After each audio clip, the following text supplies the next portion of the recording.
देखिए रेक्टिफायर के रूप में हम दो चीज़ों का इस्तेमाल करते हैं। पहला है वैक्यूम ट्यूब डायोड और दूसरा है सॉलिड स्टेट डायोड। पहले बात करते हैं हम वैक्यूम ट्यूब डायोड की।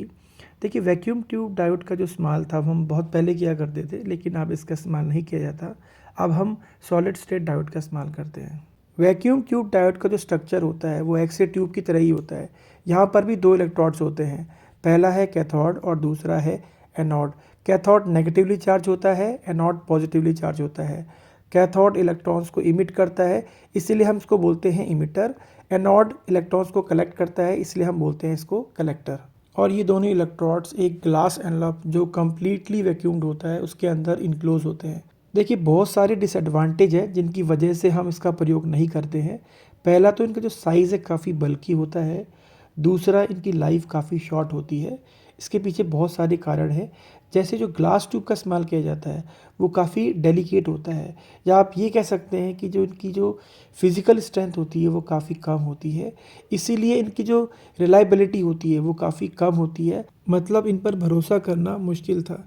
तीसरा, ये काफ़ी ज़्यादा पावर को कंज्यूम करते हैं, चाहे आपको कैथोड से इलेक्ट्रॉन को इमिट कराना हो या कैथोड से इलेक्ट्रॉन को एक्सलेट कराना हो टूवर्ड एनोड। इसके अलावा इलेक्ट्रॉन्स को बिना ऑब्स्ट्रक्शन के मूव कराने के लिए वैक्यूम क्रिएशन भी इम्पॉर्टेंट है।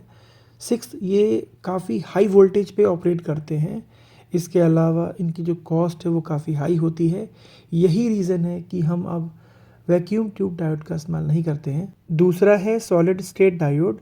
इसको हम पीएन जंक्शन डायोड भी कहते हैं और ये बना होता है सिलिकॉन का, जो कि एक सेमीकंडक्टर है। जैसा कि आप देख सकते हैं ये पीएन जंक्शन डायोड का सिंबल है और उसमें जो प्ले बटन है वो एनोड है और उसकी दूसरी तरफ होता है कैथोड। एनोड का जो प्ले बटन होता है वो हमको करंट की डायरेक्शन को बताता है। इसका मतलब ये हुआ इलेक्ट्रॉन की जो डायरेक्शन है वो उसके अपोजिट होगी। देखिए आज के समय पे हम सॉलिड स्टेट डायोड को रेक्टिफायर के रूप में इस्तेमाल करते हैं क्योंकि ये बहुत सारे एडवांटेज लेके आता है over vacuum tube diode. For example इसका साइज़ काफ़ी स्मॉल होता है, ये कम पावर कंज्यूम करता है और ये बहुत कम वोल्टेज पे काम करता है।